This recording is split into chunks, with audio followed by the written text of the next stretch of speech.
Hey guys, so Copper gave birth to her babies on July 5th, and that is exactly 18 days of pregnancies because she and Nicole made it on June 17th.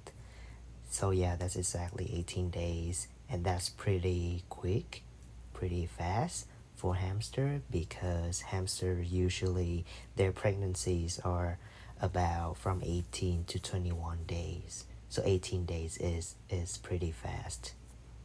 I cannot show you guys the baby hamsters yet because some of you might have known, but if you don't know, hamsters when they give birth, we need to leave the cage untouched for at least 2 weeks because if we touch the cage, we stir the cage up, and especially if we touch the babies, then we'll leave our scent onto the babies, and the mother hamster will not be able to recognize her babies.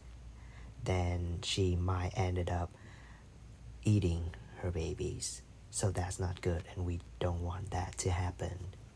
Therefore, I'm gonna wait 14 days. So July 5th, 14 days after that is July 19. I'm gonna show you guys the babies on July 19. I'm very excited to see them, and I'm very curious what they look like, how many they are, because I haven't seen them. Copper hides her children under, beneath her cage, inside her cage, her nest. I cannot see, and I don't know how many there are. So I'm really excited to know.